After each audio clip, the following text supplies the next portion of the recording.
wabarakatuh. Halo Bapak Ibu Guru hebat. Saya Solihah Tudianisi, CGP Angkatan 7 Kabupaten Banyumas. Salam sehat dan bahagia.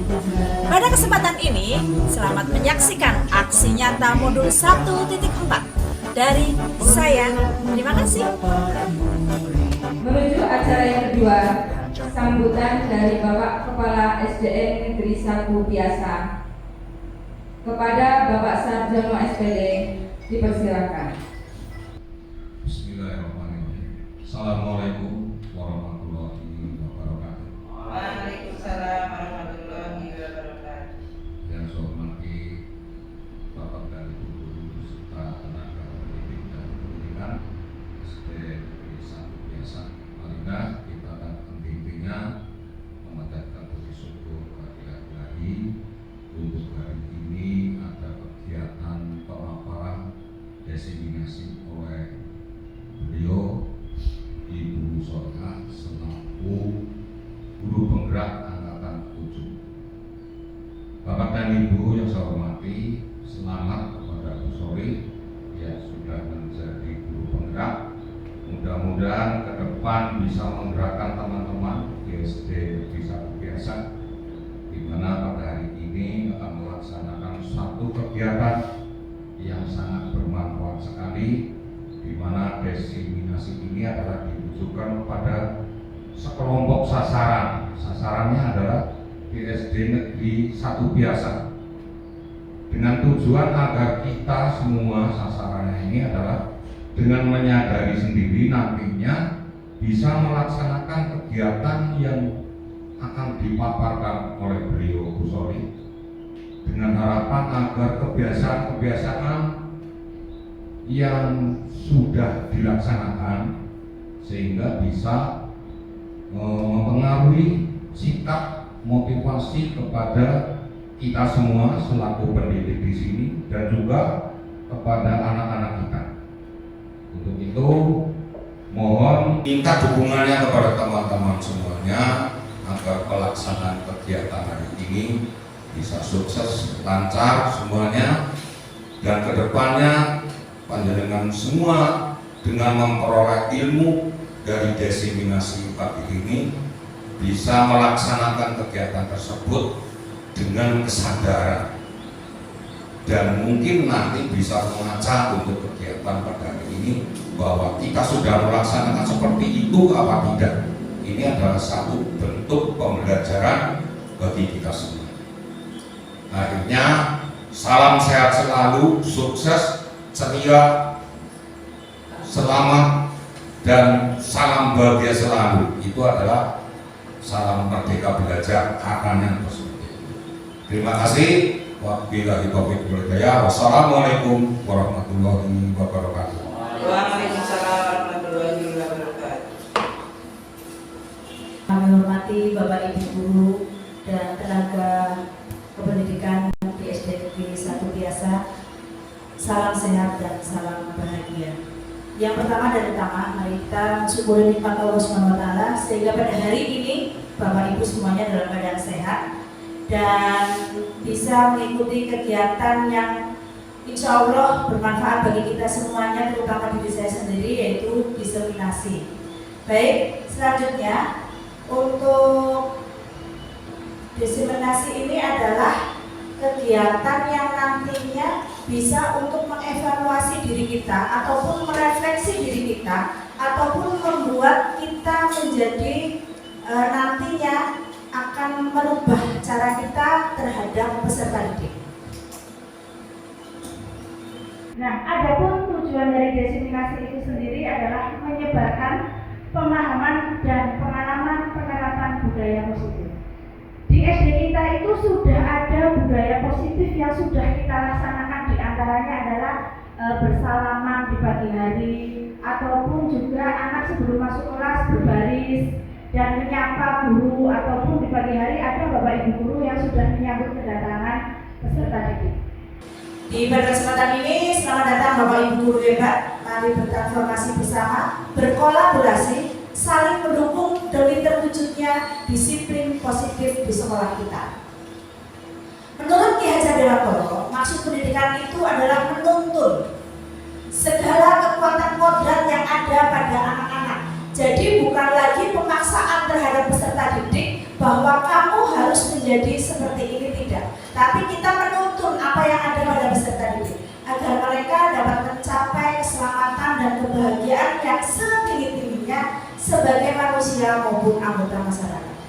Yang dimaksud di sini, kodrat di sini yang dimaksud adalah bagaimana kita memahami apa yang ada pada anak, kekuatan apa yang ada pada anak, kelebihan apa yang ada pada anak.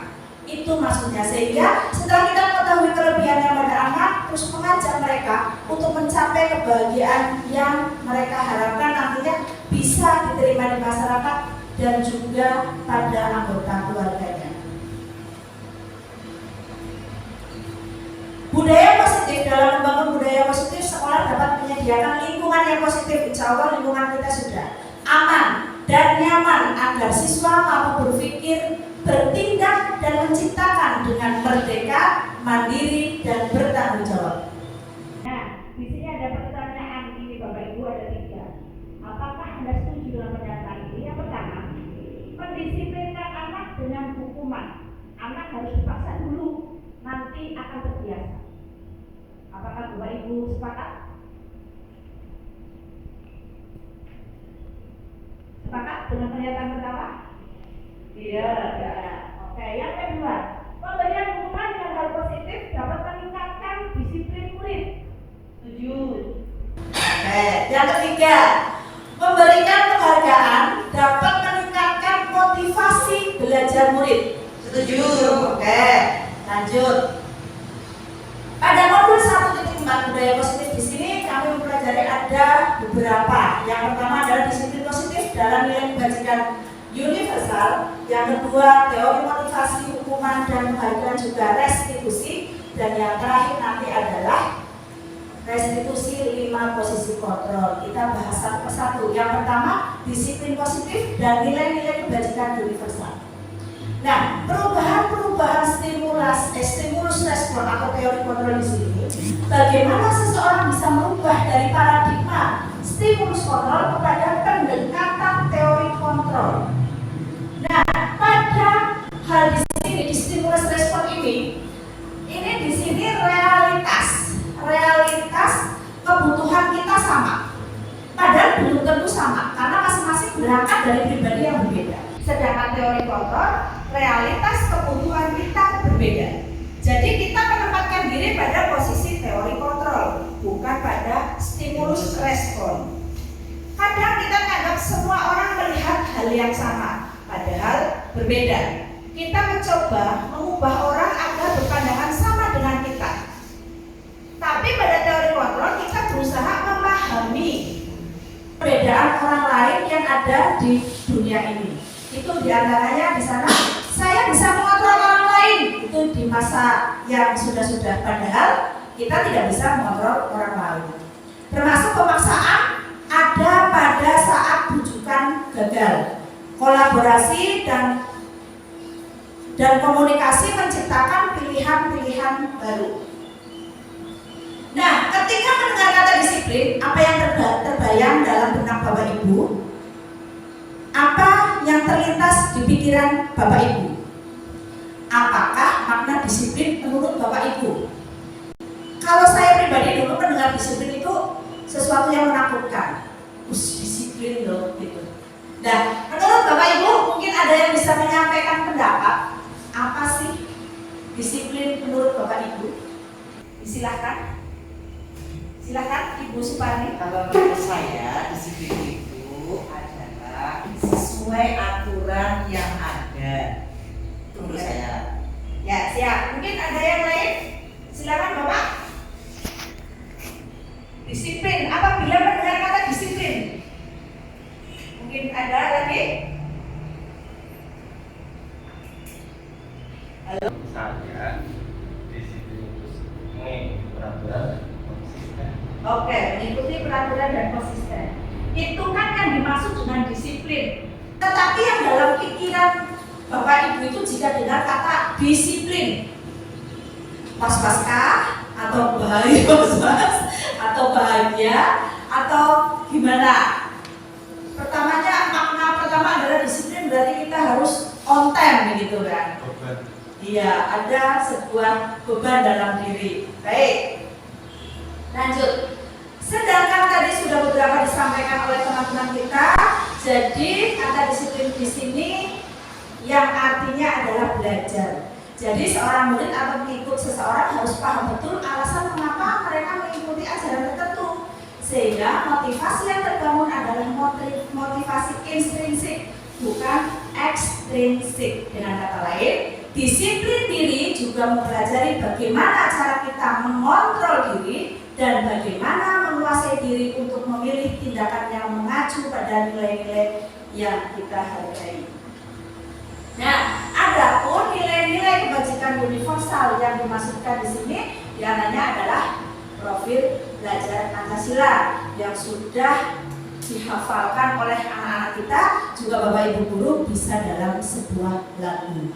Nah, sedangkan yang kedua, teori motivasi, hukuman, dan penghargaan juga restitusi.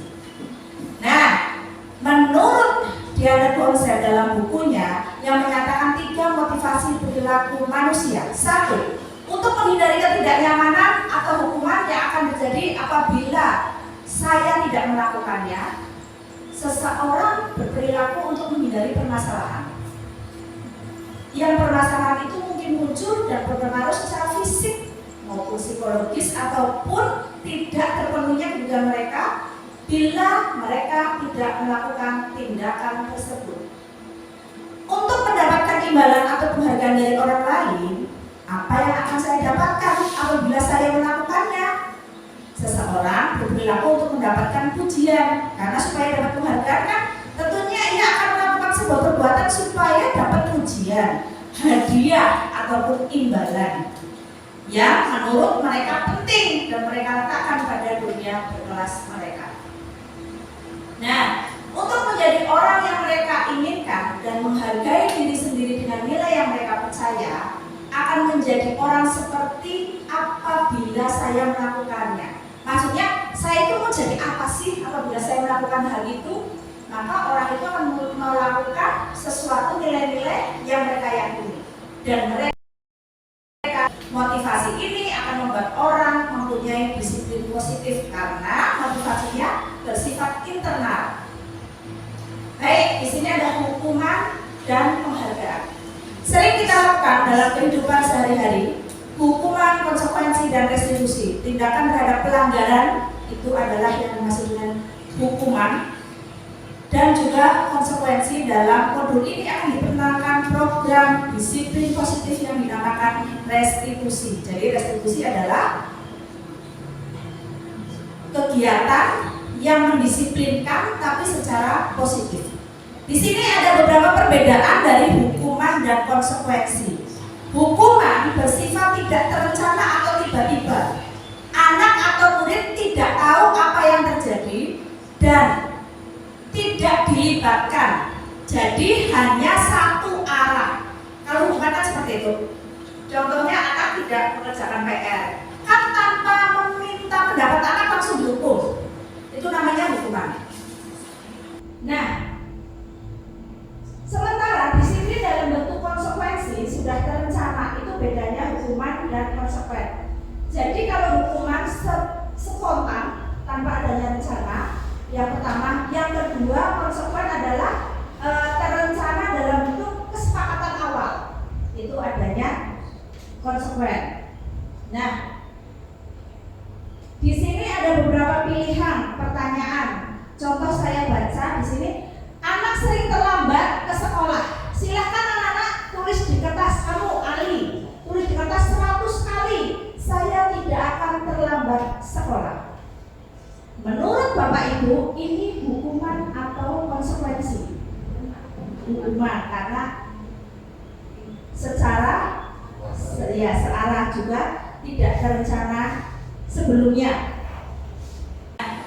Ini salah satu contoh, berdiri di kelas sambil mengangkat satu kaki karena tidak bisa menjawab pertanyaan.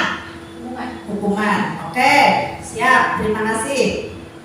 Lanjut, dihukum oleh penghargaan. Tanpa terasa, hukuman itu tidak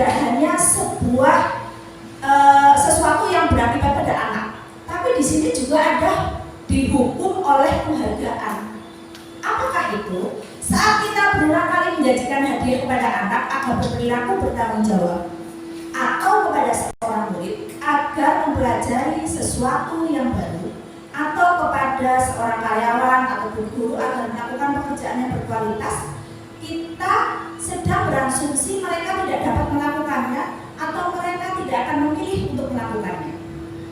Jadi kita dipunyai sebuah tanggung jawab atau siswa diberi sebuah tanggung jawab di mana menurut logika kita dia tidak akan mencapai. Taruhlah silakan dikerjakan ini sekarang harus dapat 100, nanti baru akan saya hadiahi umpamanya. Nanti baru dapat hadiah dari bu guru atau pak guru. Karena menurut logika kita itu tidak mungkin. Nah, ini ternyata adalah dihukum oleh sebuah penghargaan. Nah, sama halnya dengan hukuman, ternyata penghargaan juga seperti menghukum seseorang seperti tadi. Dilanjut, penghargaan merusak hukuman. Waduh, penghargaan merusak hukuman. Kenapa? Karena apabila seorang guru, jika guru memberikan penghargaan pada siswanya, tetapi untuk yang dapat penghargaan itu kan kemungkinan hanya anak itu saja. Nah, itu akan menimbulkan iri terhadap teman. Dan ternyata penghargaan itu juga tidak membuat sebuah motivasi, tapi juga bisa merusak hubungan di antara teman. Karena dalam diri mereka bahwa saya tidak mungkin dapat, paling yang dapat ya itu. Nah, ini adalah penghargaan merusak hubungan sesama teman. Terus penghargaan menghukum.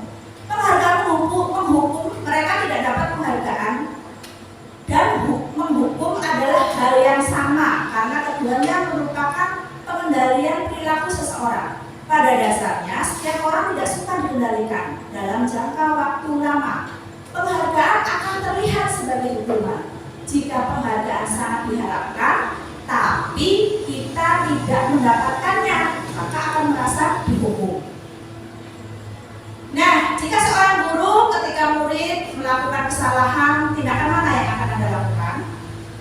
Yang pertama, menunjukkan kesalahannya dan memintanya melihat kesalahannya baik-baik. Yang kedua, mengatakan kamu seharusnya tahu bagaimana kamu seharusnya bertindak. Yang ketiga, mengingatkan murid akan kesalahannya di masa saat itu juga di waktu-waktu sebelumnya. Jadi seperti flashback, tidak hanya sekarang kamu melakukan sebuah kesalahan, tapi di masa yang lalu juga. Bertanya padanya, kenapa kamu melakukan sesuatu yang seharusnya tidak kamu lakukan, ataupun mengkritik dan mendiamkannya.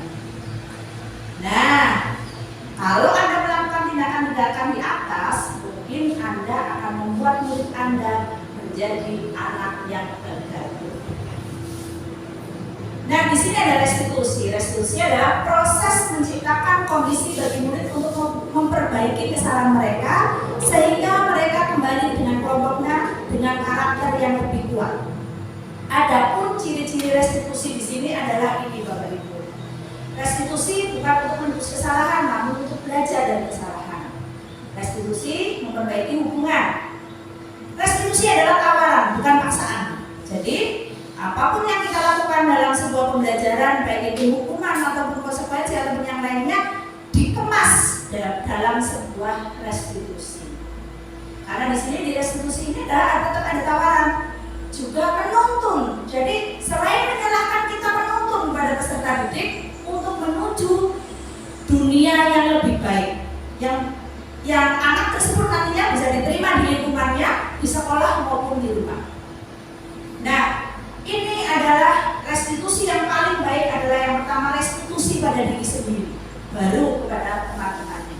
Saling menguatkan, fokus mencari solusi. Kenapa ya Ali itu selalu tidak bisa mengerjakan PR atau tidak mengerjakan PR? Dicari solusinya. Tidak hanya menyalahkan secara satu pihak. Nah, adapun budaya positif selanjutnya adalah keyakinan kelas. Mari Bapak Ibu di kelas Bapak Ibu buatlah keyakinan kelas, di mana keyakinan kelas ini kedudukannya ataupun hasil dari kesepakatan di kelas itu sendiri.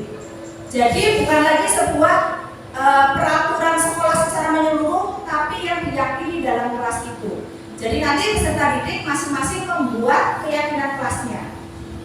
Karena untuk mendukung menjadi memenuhinya.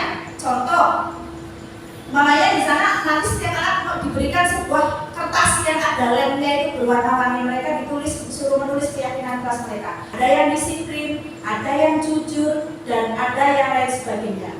Nah, ini nanti jika dilakukan di kesepakatan kelas itu, keyakinan kelas itu, setelah keyakinan kelas itu ada, kemudian disepakati, yang akhirnya ada beberapa yang disimpulkan. Nanti kan beberapa. Ini salah satu contoh yang bisa diambil dalam kelas itu. Jadi masing-masing anak akan mempunyai keyakinan dalam dirinya bahwa saya harus saling membantu karena ini kesepakatan bersama. Dan di sini ada ibadah tepat waktu. Dan seandainya ada anak yang tidak melakukan hal itu atau disiplin dan tepat waktu juga jujur dan lain sebagainya, seandainya mereka melanggar dari ini, berarti nanti di sana juga ada konsekuensinya. Ayo ingat keyakinan kelas kita apa dan kita harus bagaimana. Berarti dulu kesepakatannya apa? Begitu. Jadi mereka setelah mengetahui, oh saya buat nih peraturan yang saya buat sendiri, sepakati bersama. Apabila melanggar mereka sudah tahu saya harus bagaimana. Nah kita sebagai guru sudah tidak lagi langsung berteriak-teriak kamu ini itu dan sebagainya, tapi ingat kesepakatan kita kelas apa. Begitu. Nah, kebutuhan dasar manusia dan dunia berkualitas. Kebutuhan dasar manusia yang jelas yang pertama adalah kebutuhan bertahan hidup. Kebutuhan bertahan hidup di mana kita dalam kesehatan, rumah makan dan sebagainya adalah kebutuhan akan perasaan aman. Jadi peserta didik kita sebagai guru itu juga butuh namanya rasa aman. Kalau sudah ada rasa aman, maka kebutuhan bertahan hidup selaras nanti akan kita peroleh. Yang kedua, kebutuhan cinta dan kasih sayang. Kebutuhan untuk diterima maksudnya. Kebutuhan ini termasuk kebutuhan psikologis yang memiliki kebutuhan akan hubungan dan koneksi sosial. Jadi dengan sesama kita juga harus menjalin komunikasi yang baik. Kita merasa bahwa kita diterima di lingkungan kita, itu juga kebutuhan dasar dari manusia. Selanjutnya, kebutuhan penguasaan.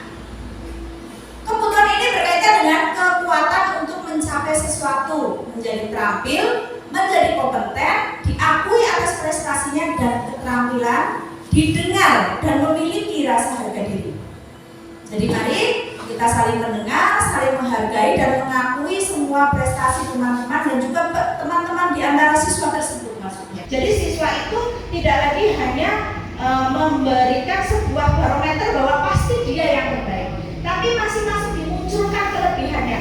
Walaupun anak itu tidak bisa matematika, walaupun anak itu mungkin selama pelajaran bermain sendiri, tapi dia akan punya kelebihan tersendiri. Contoh, oh yang ini matematikanya kurang, tapi ternyata dia pegang kendang langsung bisa. Nah itu kita munculkan supaya teman-temannya bisa menghargai dia dengan kelebihan yang dia punya. Maksudnya di sana. Terus juga kebutuhan kebebasan, kebutuhan akan pilihan. Jadi kita sebagai guru sudah tidak lagi mengendalikan arah mereka, tapi kita menuntun mereka, mengajak mereka. Yang namanya menuntun kan dituntun, tidak dilepas. Jadi kita ajak mereka menuju dunia yang lebih baik lagi dengan bahagia yang mereka rasakan.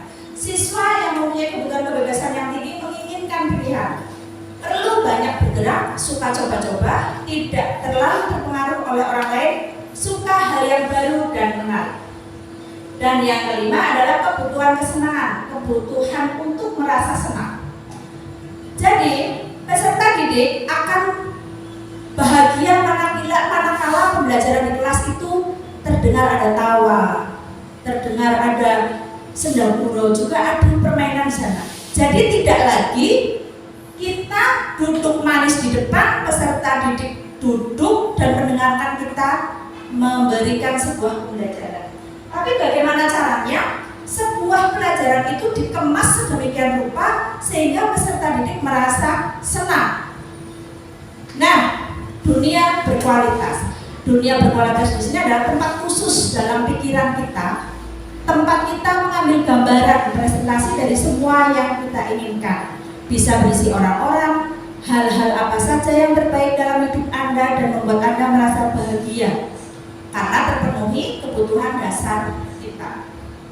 Maksudnya di sini, apabila kebutuhan dasar manusia yang 5 tadi terpenuhi, maka kita akan menuju dunia berkualitas.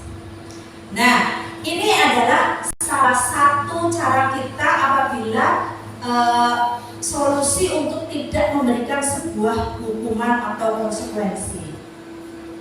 Nah, 5 kontrol di sini ada 5 posisi kontrol di sini itu ada. Yang pertama penghukum, berarti kita selalu berkata patuhi peraturan saya tadi sebagai guru. Awas ya kalau tidak mematuhi peraturan tersebut. Kamu itu selalu salah loh. Itu berarti kita di posisi penghukum. Yang kedua, membuat orang merasa bersalah. Lah, kepriwe carane nek bu guru kesut tenan karo ya bu guru kecewa dengan kamu dan lain sebagainya. Dan yang ketiga sebagai teman. Ayo anak-anak, hari ini bu guru ada deadline tugas. Ya, sekarang tolong kerjakan. Mau bantu bu guru, kita berarti memposisikan diri sebagai teman. Dan juga yang keempat adalah sebagai monitor atau pemantau. Maksudnya di sini seperti memisahkan antara konsekuensi dengan hubungan pribadi. Apa yang telah kamu lakukan dan seterusnya, itu beberapa pertanyaan. Dan yang kelima adalah sebagai manajer. Sebagai manajer di sini tadi sudah ada keyakinan kelas. Maka kita akan bertanya, apa yang kita yakini tadi dalam keyakinan kelas yang sudah dibuat? Oh iya, berarti kita harus bagaimana? Kalau melanggar, berarti bagaimana? Nah, disinilah keyakinan kelas sangat berpengaruh. Dan seorang manajer tidak akan mengatur perilaku siswanya, tetapi membimbing murid agar dapat mengatur dirinya sendiri. 5 posisi kontrol tujuannya terhadap siswa adalah mencapai posisi manajer, di mana posisi siswa dapat menjadi pribadi yang mandiri, merdeka, dan bertanggung jawab atas segala perilaku dan sikapnya, yang pada akhirnya menciptakan lingkungan yang positif, aman, dan nyaman. Nah, Bapak Ibu, kira-kira Bapak Ibu di posisi mana nih? Kalau di rumah penghukum atau pembuat rasa salah, teman, pemantau atau manajer. Kita kadang di rumah bisa sebagai teman terhadap keluarga di rumah, bisa sebagai pemantau, bisa sebagai manajer. Nah, kalau di tempat kerja, di manakah posisi Bapak Ibu yang paling sering Bapak Ibu tepati? Bisa merefleksi diri sendiri. Oh, di kelas saya sering jadi penghukum karena saya memberikan hukuman tanpa bertanya, tanpa mau tahu. Tapi saya juga pernah di posisi 2, membuat rasa salah, biar dia merasa bersalah bahwa yang dia lakukan itu mengecewakan kita gitu loh. Terus juga saya juga pernah jadi teman, atau mungkin sebagai pemantau atau sebagai manajer. Jadi intinya mereka berbuat salah, tetapi mereka harus berpikir solusinya, gimana caranya tidak mengulangi hal yang sama, dan juga bisa mengajak temannya untuk saling mengingatkan pada kebaikan atau keyakinan kelas yang sudah disepakati tadi. Nah, di sini ada restitusi, segitiga restitusi. Segitiga restitusi adalah proses menciptakan kondisi bagi murid untuk memperbaiki kesalahan mereka, sehingga mereka bisa kembali pada kelompok mereka dengan karakter yang lebih kuat. Selanjutnya, segitiga restitusi bisa tergambar di sana. Ada beberapa di antaranya kamu tentu punya alasan mengapa melakukan itu. Jadi sebelum kita memberikan sebuah keputusan, kita tanya dulu deh, apa alasannya kok kamu begitu? Terus adakah cara yang lebih efektif untuk mendapatkan apa yang kamu butuhkan? Nah, aku kepengen itu, gimana caranya supaya kamu tidak begitu? Nah, itu kita memberikan sebuah pertanyaan pemantik kepada anak-anak, bagaimana validasi tindakan yang salah tadi kita ketahui sebabnya. Nah, terus juga ditanya tentang kesepakatan dari kelas yang ada. Terus, kamu mau jadi seperti apa sih? Kok kamu seperti itu? Mestinya kamu melakukan ini, kamu sudah berpikir nih, kamu mau jadi apa? Nah, di sini segitiga restitusi langkah pertama adalah menstabilkan identitas. Karena setiap orang pasti akan mempunyai sebuah kesalahan, tapi bagaimana caranya kita mengkritik dia itu tidak terasa kita sedang mengkritik dan dia tidak merasa gagal dengan apa yang dia lakukan. Yang kedua, validasi tindakan yang salah. Setiap tindakan kita dilakukan dengan suatu tujuan atau kebutuhan dasar. Kalau kita memahami kebutuhan dasar apa yang mendasari setiap tindakan, kita akan bisa menemukan cara-cara efektif untuk memenuhi kebutuhan tersebut. Kamu pasti punya alasan melakukan hal itu, seperti tadi pertanyaan pemakai tadi. Nah, yang ketiga adalah menanyakan keyakinan. Ketika identitas sukses telah tercapai, tingkah laku yang salah telah divalidasi, maka anak akan siap dihubungkan dengan nilai-nilai yang dia percaya yang tadi sudah tertuang dalam keyakinan kelas. Nah, di sini kami ingin berbagi sharing pemahaman apa yang berubah sebelum dan sesudah pembelajaran budaya positif. Yang pertama adalah saya pernah melakukan dulu adalah guru adalah itu super power di segalanya. Pokoknya penghubung iya, mencetak anak semau saya. Kamu itu harus jadi seperti ini. Setelah saya belajar dari pemahaman Ki Hajar Dewantoro, ternyata saya salah besar. Karena saya mewajibkan anak untuk sesuai dengan target-target saya. Padahal yang benar adalah kita menuntun anak sesuai dengan apa yang mereka punyai. Jadi ibarat di sebuah sawah ada padi, bibit padi, anak-anak itu adalah padi. Nah, mereka akan tumbuh menjadi padi yang nantinya keluar beras. Ditanam jagung akan keluar jagung. Dan saya berlaku sebagai seorang petani. Bagaimana caranya bibit apapun ini bisa menjadi jagung yang baik, jadi padi yang baik, dan seterusnya. Bukan seperti hanya mereka bibit jagung, saya harus menjadikan dia adalah padi. Itu tidak bisa. Nah, mari Bapak Ibu kita bergerak menuju hal yang positif. Jadi tidak ada lagi sebuah target bahwa mereka harus menjadi yang kita mau. Tapi kita membawa mereka, menuntun mereka menuju hal yang sesuai dia punya, sesuai kodrat alam dan kodrat zaman anak tersebut. Bukan dengan zaman kita, bukan dengan kodrat kita. Tapi kita menyiapkan anak dengan hal-hal yang lebih positif tadi, diantaranya dengan kita menghindari menjadi seorang penghukum dan melakukan solusi dalam sebuah permasalahan apabila dia melakukan sesuatu yang tidak baik adalah dengan restitusi. Dan juga membuat keyakinan kelas. Jadi menyiapkan anak untuk bisa mencari solusi untuk permasalahan yang sudah dia langgar, yang sudah tidak dia lakukan. Demikian Bapak Ibu, mungkin ada pertanyaan?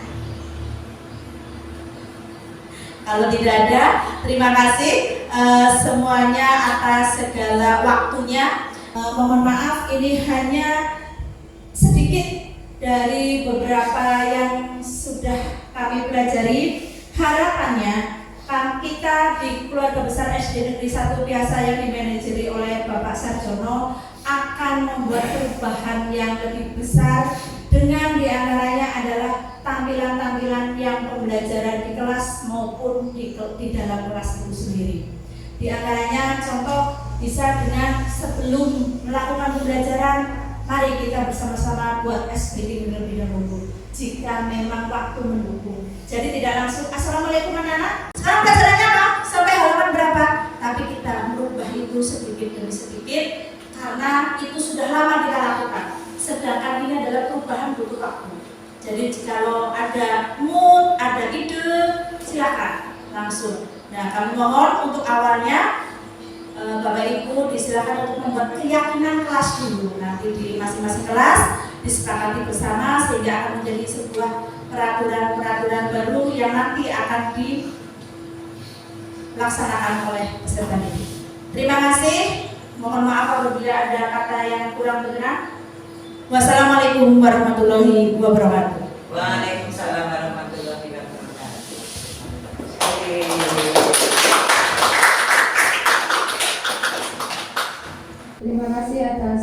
paparan materi yang sangat luar biasa dari Ibu Solihah, menambah pengetahuan kita, menambah wawasan kita untuk menuju guru yang profesional, guru yang maju dan mampu bergerak berubah sikap dan perilaku kita menjadi lebih baik lagi. Acara yang selanjutnya yaitu adalah lain-lain. Tadi Ibu Soli sudah menanyakan apakah ada pertanyaan? Tidak ada. Mungkin ada pendapat, saran, kesan. Oh, monggo Bapak Sarsono. Saya mengharapkan kepada semuanya agar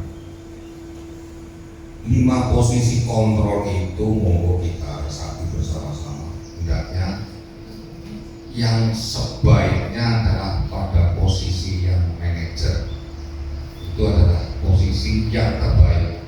Jadi di mana kalau ada anak terlambat jangan langsung dimarahi, kita tanyakan dulu apa alasannya dan semuanya, dan kita juga mengambil langkah. Apa yang terbaik itu adalah posisi manajer yang tadi sudah dijelaskan oleh Pak Soli. Kemudian yang saya tanyakan adalah bagaimana cara menciptakan keyakinan kelas di kelas rendah, terutama kelas 1. Sebab kelas 1 itu adalah mungkin ada yang belum bisa membaca dan lain-lainnya. Apakah itu disampaikan kepada wali muridnya agar disampaikan kepada anak-anaknya? Terima kasih. Nanti kita semuanya bisa pelan-pelan karena tidak bisa langsung gas. Yang kedua di kelas 1 untuk keyakinan kelas itu bisa Pak, karena sebagian itu sudah ada yang bisa menulis. Jadi tergantung pemantik dari guru kelas tersendiri. Maksudnya contohnya anak-anak kok kepengennya di kelas ini mau seperti apa sih gitu loh. Kalian di kelas kepengennya apa? Contoh namanya apabila guru sedang menjelaskan, memperhatikan umpamanya, terus apalagi kepengennya apa gitu. Kalau mereka bisa menuliskan langsung ditulis di kertas kecil itu tadi, paper clip apa not paper lah ya, ditulis di sana. Apabila nanti setelah mereka sudah memberikan tulisan banyak di template, terus nanti diambil yang serupa itu satu. Contohnya ada anak nulis tepat waktu, ada yang anak nulis disiplin, ada yang anak nulis sesuai perintah. Nah di sini kan bisa dijadikan satu kata yaitu disiplin gitu loh. Jadi nanti ada beberapa kalimat di sana, diambil poin-poinnya saja dan nanti diberi pemahaman pada peserta didik bahwa ini loh keyakinan kelas kita gitu Pak. Jadi kelas 1 insya Allah bisa dengan bantuan atau fasilitator dari guru kelasnya dengan pertanyaan pemantik bahasa ibu tentunya. Demikian Pak.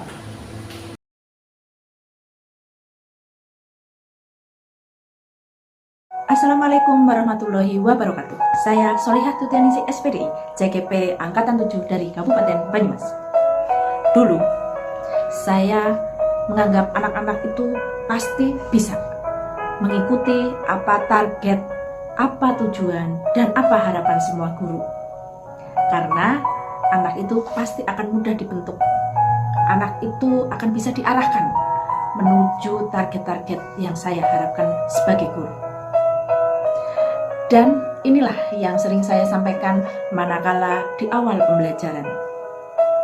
Anak-anak semuanya, dalam pelajaran sekarang ini yaitu kaitannya dengan surat Al-Ikhlas, kalian harus mencapai KKM yang sudah ditentukan. Semuanya harus bisa mencapai KKM kita adalah 75. Jadi semuanya harus bisa sesuai dengan KKM. Tidak boleh tidak, paham? Ternyata setelah saya mempelajari modul 1.1 dari pembelajaran di CGP Angkatan 7 ini merubah pola pikir saya. Dan kemudian saya berusaha untuk mengerti bagaimana saya bisa menjadi tuntunan mereka, bisa menjadi pamong mereka untuk bersama-sama mencapai tujuan dari pendidikan dan pengajaran itu sendiri. Saya baru menyadari bahwa ternyata anak-anak mempunyai keunikan-keunikan tersendiri. Dan anak ternyata mempunyai irama dalam belajar juga sendiri-sendiri. Tidak bisa disamakan karena masing-masing dari bibit-bibit yang berbeda. Dan ternyata pembentuk karakter anak-anak itu yang utama adalah di lingkungan keluarga. Nah, disinilah kita berusaha mengkomunikasikan dengan segenap warga sekolah, dengan segenap wali murid, bahwa pendidikan dan pengajaran anak itu tidak hanya berpusat pada satu, yaitu guru, tetapi juga orang tua, karena ternyata orang tua juga guru di keluarganya. Setelah saya mempelajari modul 1.1, yang dapat saya lakukan untuk menerapkannya dalam kegiatan belajar mengajar di dalam kelas adalah tidak lagi mengharuskan siswa dengan satu irama. Maksudnya adalah tidak bisa menjadikan sebuah harapan yang sama dalam waktu yang sama terhadap semua siswa. Sehingga di sini kita bisa memahami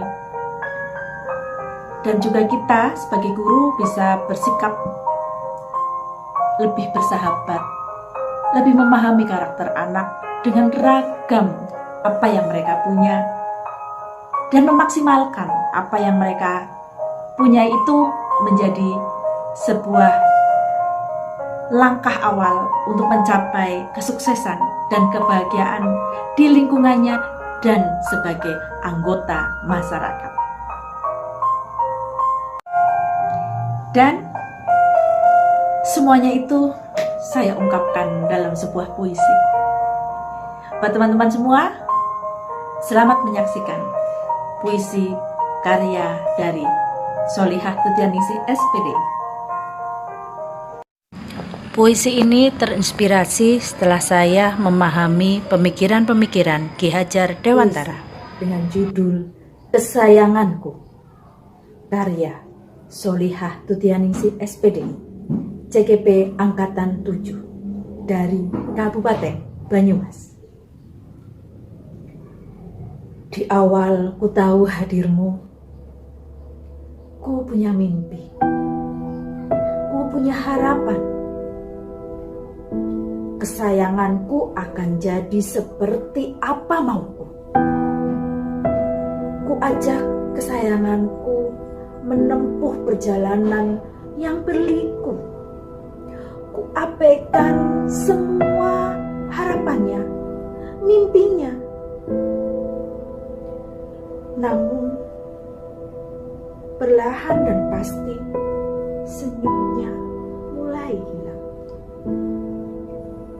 Riangnya pun mulai sirna. Kesayanganku, pada saat itu ku hanya tahu apa mau. Di tengah perjalanan itu, aku dan kesayanganku duduk di bawah pohon yang rindang. Di situ ku coba memperhatikan kesayanganku. Ku coba memahami dan mendengar apa yang dia rasa. Samar-samar ku dengar suara riang anak-anak dan ayahnya.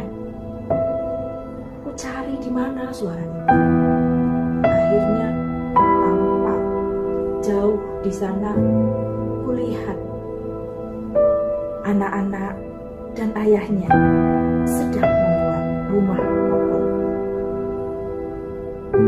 Ku perhatikan, ku dengar apa yang mereka bincangkan. Ayahnya terlihat sangat memotivasi anak-anaknya, dan itu tampak pada semangat anak-anak itu. Dengan ringannya anak-anak berceloteh apa mimpinya, apa harapannya terhadap rumah pohon itu. Walau ada hal yang kurang tepat, tapi sang ayah meluruskannya, memberikan semangat, dorongan, dan mengingatkan batasan-batasan yang tidak boleh mereka langgar. Di saat itu aku tersadar, ada sesal dalam diriku. Maafkan aku, kesayanganku, yang telah memaksamu seperti apa mauku, tanpa ku tahu apa maumu. Kesayanganku, mulai hari ini, mari kita buka lembaran baru. Akan ku coba menuntunmu menuju bakat minatmu. Ku coba dengar, ku coba lihat, dan memahami apa yang ada pada dirimu. Dan akan selalu coba membantumu memahami kodrat alam dan kodrat zaman. Kesayanganku, tegaklah berdiri di antara derasnya hujan yang menerpamu, di antara angin-angin yang ada di hadapanmu. Aku akan selalu ada untukmu. Aku akan selalu memotivasimu. Percayalah padaku. Dan aku bisa menjadi idolamu. Kesayanganku, maafkan aku. Kesayanganku, mari kita melangkah bersama. Dan mari kita ciptakan ruang bahagia. Teman-teman semua, ternyata pemikiran-pemikiran Ki Hajar Dewantara luar biasa. Dan itu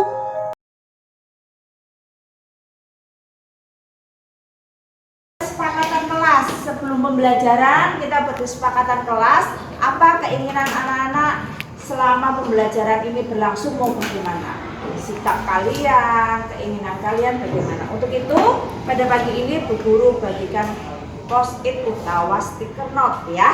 Silakan ditulis di sini untuk masing-masingnya. Ngambil satu, sisanya berikan kakak.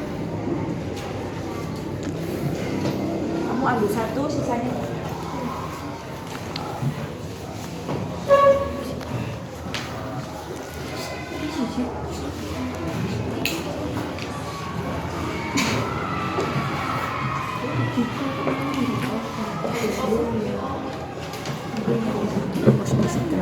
Selama pelajaran kepenginnya ya teman-teman memperhatikan.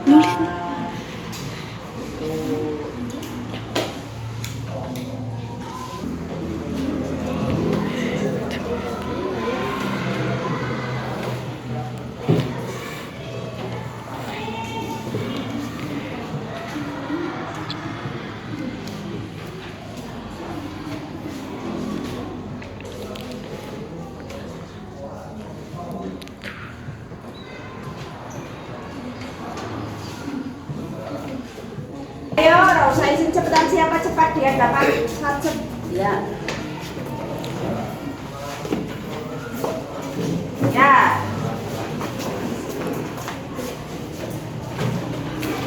Oke. Ya.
Sudah, Bu. Ya, setelah ditempelkan kesepakatan semuanya, mari kita jadikan yang tidak sama itu berpindah. Saya ingin selama pembelajaran semua teman diam dan sunyi, sepakat? Sepakat. Oke, berarti anteng ya ini teh. Terus tidak boleh pindah tempat duduk atau tidak pindah-pindah, sepakat? Sepakat. Tidak berpindah-pindah tempat pada saat pelajaran sama. Ini yang sama dipinggirkan. Oke, saat pelajaran kelas tidak ribut dan tetap tenang, sama. Saat jam pelajaran kelas tenang, sama. Ketika belajar tidak membuat keributan, sama. Saya ingin saat belajar teman-teman memperhatikan pelajaran guru berikan, sepakat? Sepakat. Saya ingin tidak rebut saat pelajaran, sama. Kelas tidak ramai saat pelajaran, sama. Saat pelajaran saya ingin lebih fokus dan memahami lebih dalam, materi lebih dalam, sepakat? Berarti memperhatikan maksudnya. Saya ingin teman-teman diam dan memperhatikan saat guru pelajaran, sama. Tidak berisik ketika pelajaran, sama. Ingin pelajaran kelas tidak ramai, tidak berisik, sama. Tidak berisik saat pelajaran, sama. Tidak ribut saat pelajaran, sama. Saya ingin mendapat pelajaran dan saya ingin mendapatkan pelajaran dan saya dan teman-teman menjadi pintar, ya.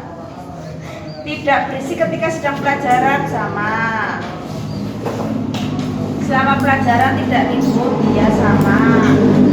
Saya ingin jam pelajaran maupun jam istirahat tidak ada yang nakal dan saling membantu. Oke, sepakat? Selama pelajaran dan istirahat tidak ada yang nakal, tidak berisik di kelas, sama. Lanjut, memperhatikan guru saat pelajaran, sama. Nih. Saat pelajaran kelas sunyi dan damai, sama. Tidak ada yang berjalan-jalan saat guru tidak ada. Sepakat? Sepakat ya? Sepakat. Selama di kelas harus tenang dan tidak berisik. Oke, sama. Tidak ada yang berbicara selama di kelas, sama. Keinginan saya, teman saya tidak membuat keributan, sama dengan di atas. Tidak pindah tempat duduk kecuali izin ke kamar mandi. Oke, sepakat ya? Tidak pindah tempat duduk dan ke kamar mandi izin. Sepakat? Sepakat. Oke, lanjut. Tidak mainan sendiri dan tidak berisik. Oke. Sepakat. Ketika belajar tidak membeda-bedakan teman. Sepakat? Sepakat. Ya. Lanjut, tidak berisik saat pelajaran, sama.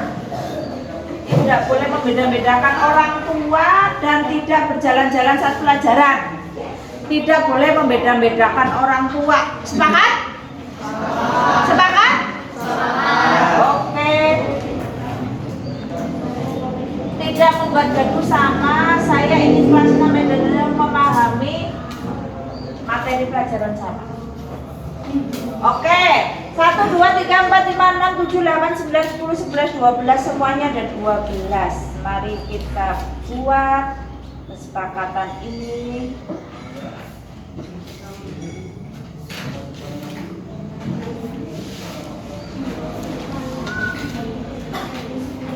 Ya, sekarang setelah itu kita akan membuat kesepakatan ini menjadi sebuah peraturan kelas.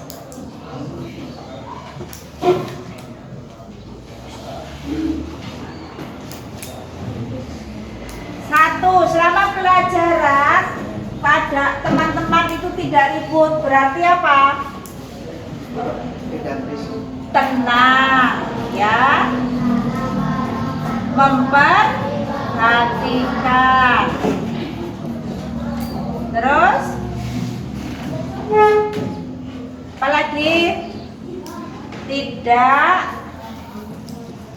jalan-jalan.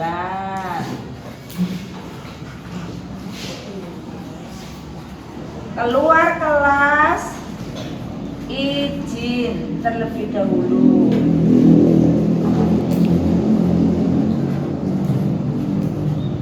Terus,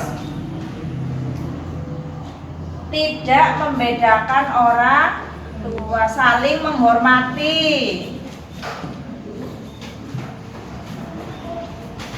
Saling menghormati.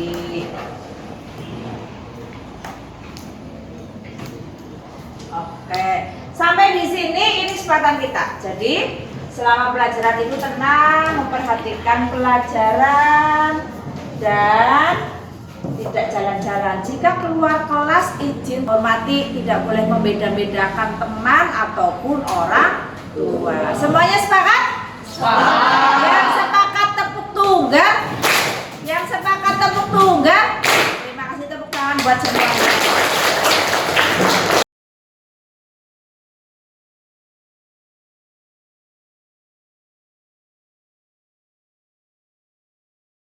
Safa, tadi di kelas Safa kok pelajarannya ngobrol sendiri. Safa lupa ya dengan kesepakatan kelas kita. Iya, kesepakatan kelas kita apa?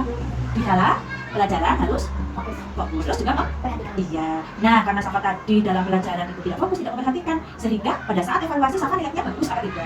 Iya. Berarti Safa sudah melanggar kesepakatan kelas. Kira-kira kalau melanggar kesepakatan kelas itu Safa merasa bersalah apa tidak? Iya. Nilainya juga merasa bersalah apa tidak? Iya. Nah, sekarang Safa inginnya bagaimana supaya karena tadi sudah merasa bersalah, gimana bisa sama Safa dengan apa?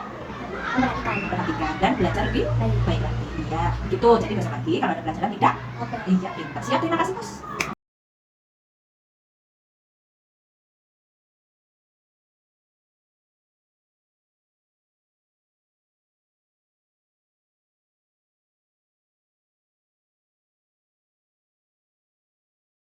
Assalamualaikum warahmatullahi wabarakatuh.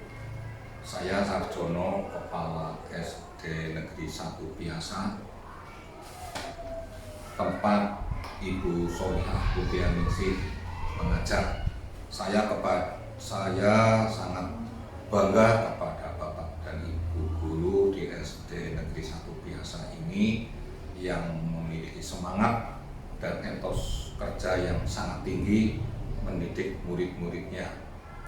Saya juga bangga sekali kepada Ibu Solihah Putianingsih yang masuk menjadi calon guru penggerak angkatan 7 ini. Diseminasi tentang budaya positif yang disampaikan oleh Ibu Solihah itu adalah merupakan salah satu tugas dari program pendidikan guru penggerak.